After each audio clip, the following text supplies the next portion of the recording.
Ya, duduk di depan-depan aja, jangan di belakang-belakang ya. Ya, kita duduk bersama dengan firman Tuhan. Saya berharap semuanya dengarkan firman. Tidak ada yang main handphone ya. Anak-anak kecil juga ya. Yuk, kita buka firman Tuhan. Matius 5 ayat 13. Kita baca sama-sama. Sudah siap semuanya? Kita bagi berdiri. Matius 5 ayat 13. Sudah dapat semuanya? Di layar ada ya. Kita baca sama-sama. 2, 3. Kamu adalah garam dunia. Jika garam itu menjadi tawar, dengan apakah ia diasinkan? Tidak ada lagi gunanya selain dibuang dan diinjak orang. Amin. Silakan duduk. Apakah itu garam dunia? Garam dunia itu adalah hidup kita, ya. Hidup kita mau jadi berkat atau kita mau menjadi tidak menjadi berkat bagi orang. Karena hidup kita itu harus menjadi pengaruh positif bagi banyak orang. Karena kenapa? Kalau kita menjadi garam dunia, kita harus menjadi berkat. Tapi kalau kita sudah tidak asin lagi, dengan apa kita diasinkan? Terang saja kita akan diinjak-injak orang. Ya. Jadi selalu dimanapun kita berada, kita harus menjadi terang dunia. Jadi garam dunia tadi. Kita harus memberi dampak yang baik bagi orang. Kita harus menjadi dampak yang positif dimanapun kita berada. Jangan kita itu menjadi batu sandungan bagi setiap orang yang melihat kita. Kalau kita sudah menjadi batu sandungan, itu udah gak ada gunanya. Sama dengan garam yang tidak asin, itu hanya diinjak-injak. Amin. Mau jadi garam dunia? Mau jadi garam dunia? Kalau kita mau jadi garam dunia, jadilah berkat. Jangan menjadi batu sandungan. Ya. Saya mau bersaksi kalau kita sudah kenal Yesus, jangan pernah kita berpikir hal dunia di belakang kita, ya.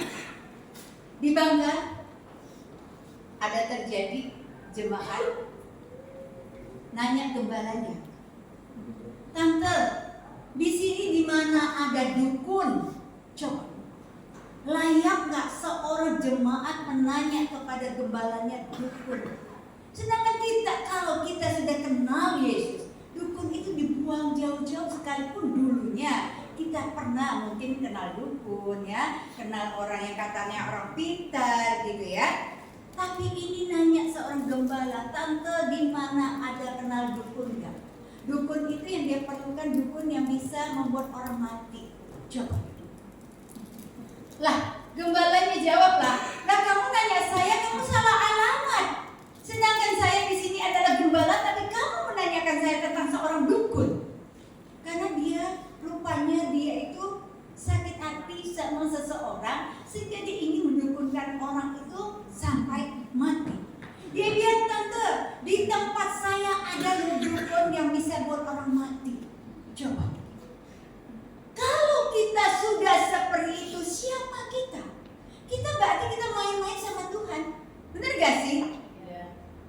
Kita main-main sama Tuhan. Coba di gereja seorang gembala, kalau kalian aja datang nanya saya, "Tante, tahu nggak tante dukun di mana?" Waduh, yang ada saya tendang sampai ke laut gitu ya. Kalau nanya saya, kalau dulu kita belum kenal Yesus, mungkin kita percayalah kata Tuhan kita ini semuanya adalah lumpur dosa. Tapi kalau kita sudah duduk di rumah Tuhan, kita sudah dibersihkan Tuhan, sudah diangkat Tuhan kita dari lumpur dosa. Jangan lagi kita masuk ke lumpur dosa itu lagi. Jangan kita seperti babi. Babi itu dimandi, dipakai pita. Kalau dia ketemu kubangan, dia akan terjun lagi ke kubangan. Itu namanya jangan kita seperti babi kembali masuk ke kubangan. Ya, kalau kita sudah dibersihkan Tuhan dari lumpur, mari Bapak Ibu Saudara yang ada, jangan lagi kita main-main dengan dunia. Ya, upah dosa adalah maut. Upah dosa adalah maut. Kalau kita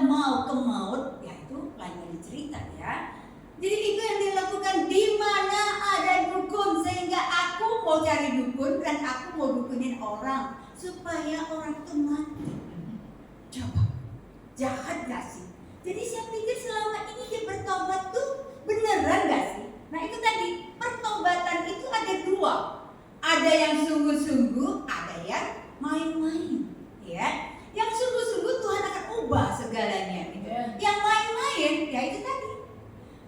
Ke gereja, minggu ke gereja, pulang ke gereja, ya carilah, ya judi, ya hal-hal yang duniawi lah ya. Apalagi saya pikir ya, dia terlalu berani kalau nanya seorang gembala tentang dukun, gitu ya. Jadi jangan sampai jemaatnya kita melakukan hal-hal yang seperti itu, karena itu adalah kebencian bagi Tuhan, kebencian bagi Tuhan.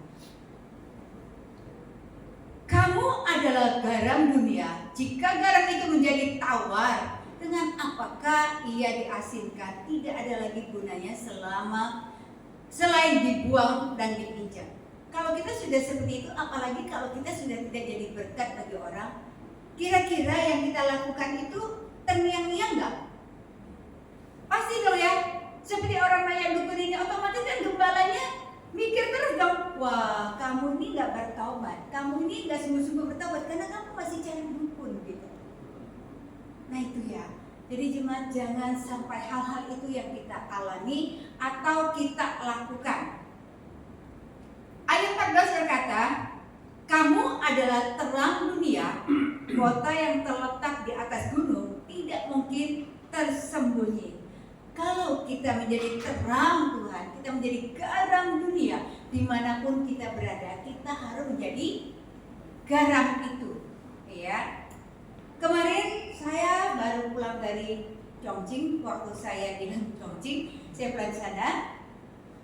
Waktu kita pergi tur itu, kita memang kan nggak kenal satu sama lain. 27 orang itu kita nggak kenal sama sekali gitu ya. Akhirnya satu pesawat, satu mobil, satu bis, satu hotel, satu tempat makan gitu. Kita nggak kenal gitu ya. Tiba-tiba kita duduk di tempat isinya 8 orang. Dia tuh 6 itu adalah satu keluarga. Jadi saya sama Denisi, jadi kita 8 orang.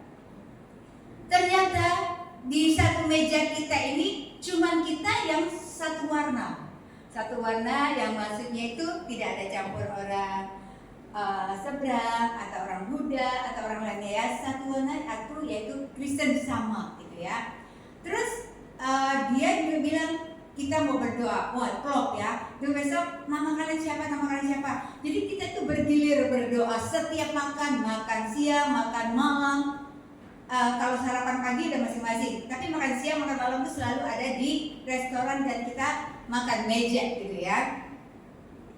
Terus semua rupanya yang meja 2 meja, kita kan 3 meja, 2 meja itu ada campur-campuran. Rupanya 2 meja ini selalu memperhatikan kita, Jadi pas kita lagi jalan-jalan tuh dia bertanya kepada saya, Cici, meja kalian setiap makan berdoa ya, kata gitu kan. Oh iya dong, kita mengucap syukur sama Tuhan. Tuh meja kalian enggak tuh, kata gitu kan. Meja yang satu enggak tuh, kata gitu kan. Nah itu loh. Jadi kalau kita menjadi garam, kita nggak usah ngomong bahwa kita ini garam dunia. Orang bisa lihat kita dengan perbuatan kita, gitu. Itu kalau anak Tuhan dimanapun kita berada. Jangan justru kita malu nyebut nama Yesus, malu berdoa. Kenapa? Dilihat orang, malu. Udahlah makan aja, malu. Banyak orang seperti itu, anak muda khususnya tuh kadang-kadang seperti itu. Benar anak muda? Kalau datang makanan langsung aja makan, sikat habis gitu ya. Jangan ya. Jadi Tuhan itu dimanapun kita berada, Tuhan itu harus nomor 1 dalam kehidupan kita. Karena kita itu nggak bisa apa-apa tanpa Tuhan dalam kehidupan kita. Dan suatu saat kita lagi sarapan pagi. Ini sepertinya kayaknya kurang ini ya. Kurang benar gitu. Kita lagi sarapan pagi, terus duduk di meja kita itu orang Shanghai, orang Cina, yang benar-benar orang Cina, atau bukan orang Cina dari Jakarta ya, orang Cina, orang Shanghai gitu. Dia bilang, bisa saya duduk di sini dengan bahasa Cinanya, karena kita bahasa tubuh, bahasa kita ngerti. Oh ya, duduk aja. Setelah duduk, temennya datang. Yang satu pakai salib, yang satu enggak, gitu ya. Jadi terus kita bilang sama dia, wah ini Kristen tuh satu. Jadi saya lah berbahasa Mandarin yang little ikan gitu ya. Jadi saya bilang, ini Ju Yesus. Nah, apa kata dia? Puji tahu deh gitu. Ini Ju Yesus mah. Terus dia nggak ngerti lupa bahasa kita. Saya bilang, kita ini bahasa ayam dan bahasa bebek gitu ya. Satu ngomong begini, satu ngomong begini nggak ngerti. Tapi Tuhan kita tuh dahsyat gak sih? Tuhan kita bilang apa yang tercatat di Firman berkata bahasa air mata aja Tuhan tahu, benar gak sih? Apalagi bahasa bebek yang tak ya, ada bahasa bebek dan ayam kan ada kok satu kok. Nah Tuhan tahu ya. Bahasa air mata itu kan gak ngomong, gak ada suaranya, ada kan? Tuhan tahu. Apalagi sih kita bahasa ayam dan bebek. Udahlah pokoknya sikat aja gitu ya. Kita ngomong sama dia, terus dia nggak ngerti. Akhirnya dia pakai salib, kita tunjuk juga salib. Oh, langsung dia ngerti. Oh, iya, kata dia. Iya, Yesus, kata gitu kan. Yesus maksudnya gitu.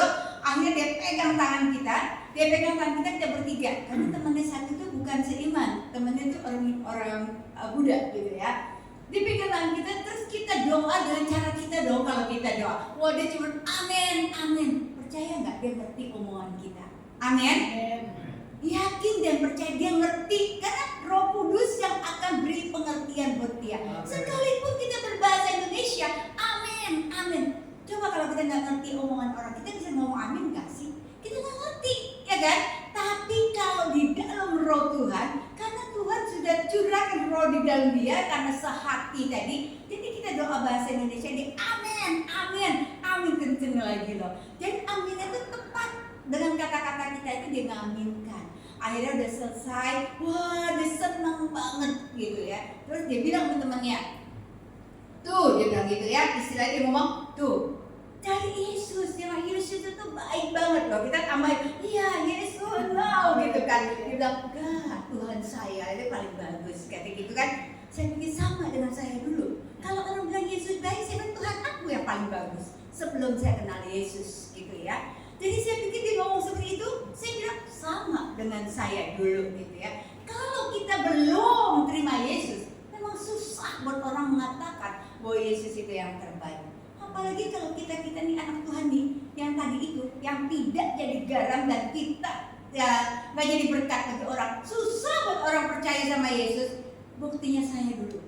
Saya bilang apanya Yesus baik? Lihat kok si A dan si B kelakuannya, selingkuh ya kan ya, perzinahan terjadi di mana-mana. Buat saya susah untuk saya percaya Yesus. Tapi saya itu bersyukur banget Yesus sayang sama saya ya, karena memang kita tuh sudah dipilih dari kandungan ibu kita, ya kan? Sebelum kita ada Tuhan sudah milih kita. Jadi makanya begitu saya ada, Tuhan izinkanlah saya melanglang buana gitu ya. Wah, percaya dengan hal-hal yang ya kayak gitu juga sih saya dulu ya, namanya dukun, ya namanya orang pinter, ya yang nyembah patung, semua yang saya lakukan gitu ya. Tapi setelah kenal Yesus itu loh Bapak Ibu Saudara, kalau kita sudah menyandang nama Yesus dalam hidup kita, itu yang pantang buat kita untuk melakukan hal-hal yang namanya dosa. Ya, jangan pernah kita tawar-menawar dengan hal-hal yang seperti itu. Karena Tuhan itu nggak pernah tawar-menawar dengan kita. Kata Tuhan, ya, cinta dosa adalah maut. Jadi jangan sampai kita melakukan hal-hal yang tidak berkenan di hadapan Tuhan. Lagi pula 15, lagi pula orang tidak menyalakan pelita lalu meletakkannya di bawah gantang, melainkan di atas kaki Dian, sehingga menjadi menerangi semua orang di dalam rumah itu. Demikian hendaknya terangmu bercahaya di depan orang, supaya mereka melihat perbuatanmu yang baik dan memuliakan Bapamu yang di surga. Ya. Jadi setiap terang yang ada di kita, biarlah terang itu penuh dengan kemuliaan Tuhan dalam kehidupan kita. Terus kita tuh menjadi berkat dimanapun kita berada. Jangan namanya Kristen, tapi Kristennya tidak melakukan apa yang Tuhan ajarkan kepada kita. Seringkali orang-orang Kristen melakukan hal-hal yang seperti itu. Ini kembali lagi yang dibangga tadi ya.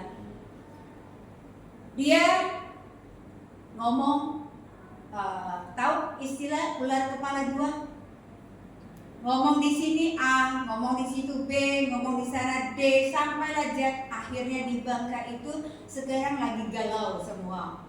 Lagi galau semua tuh mereka lagi bunda gitu, karena ulah dia di mana-mana gitu ya. Dia ngasut yang satu ini, dia ngomong dia nggak mau lagi kerja di sini, dia mau kerja di sana, dan dia mau pindah dari rumah ini mau ke rumah sana. Dia bilang saya sudah izin, tapi yang punya rumah nggak bilang, nggak ada tuh izinnya. Akhirnya kita tanyalah sama orang itu, kata orang itu tidak, nggak ada. Dia bilang dia nggak ngajak, kata di situ, tapi memang dianya yang mau ikut, gitu kan. Akhirnya dari situ akhirnya perang semua mereka, saling tuduh, saling mengatakan. Tapi puji Tuhan itu ujung-ujungnya mereka minta maaf sama gembala di sana, minta maaf sama gembala yang ada di Bangka itu, karena mereka terlalu mendengar si A ini, gitu ya. Jadi sebenarnya itulah dia. Jadi setiap kita, kalau kita sudah melakukan dan kita menjadi orang yang tidak setia, tidak taat kepada Tuhan, dan kita melakukan hal yang jelek kepada Tuhan, percayalah, pasti ada imbas dan pasti kita akan tuai. Kalau kita tabur ke tidak baik, kita akan tuai ke tidak baik, yang ujung-ujungnya merugikan kita. Yang tadi kita pikir kita baik, akhirnya itu menghantam kita sendiri, ya. Jadi jangan ya, jemaat yang ada, jangan sampai kita melakukan hal-hal seperti itu. Nama Tuhan itu harus kita sanjung tinggi, karena Tuhan itu segala-galanya buat kita. Buat Tuhan itu jangan pernah hitung-hitungan. Buat Tuhan jangan pernah kita salah-salahan. Tapi kita mau di dalam Tuhan itu ya, kita tetap taat dan setia. Jadilah terang dunia, jadi garam dunia. Jangan sampai kita melakukan hal-hal yang tidak berkenan, karena sungguh mengerikan. Sebab hari-hari ini bukan hari-hari semakin baik, hari-hari semakin jahat. Kadang banyak hal yang kita lakukan, kita menolong orang, sekiranya kita menolong orang itu, tapi kenapa yang kita tolong itu mendukung kita sendiri, gitu. Itu banyak hal-hal itu yang terjadi. Makanya Bapak Ibu, jemaat yang ada, hanya Tuhan yang ada dalam kehidupan kita. Jadi kita harus sanjung Tuhan yang tinggi. Kan kita tahu hari-hari ini adalah Tuhan naik ke surga. Tuhan menyiapkan tempat bagi kita. Ada enggak Allah lain atau Tuhan lain yang berjanji buat kita, yang melakukan sampai memperdulikan kita seperti itu? Gak ada, cuma satu Tuhan Yesus yang begitu luar biasa. Makanya kalau kita sekali Yesus, tetap Yesus. Jangan pernah kita mencari hal-hal yang di luar itu, yang tidak menjadi berkat, yang ada kita mempermalukan nama Tuhan, ya. Jadi kamu ada, saya baca sekali lagi, tolong pemusik silakan naik. Kamu adalah garam dunia. Jika garam itu menjadi tawar, dengan apakah ia diasinkan? Tidak ada lagi gunanya selain dibuang dan ditinjau. Jadi kita harus menjadi terang dunia, menjadi garam dunia. Jangan sampai kita diinjak orang. Jangan sampai kita udah tidak dianggap orang lagi karena kelakuan kita sendiri. Ya, puji nama Tuhan. Kiranya Tuhan Yesus memberkati kita semua. Kita siap.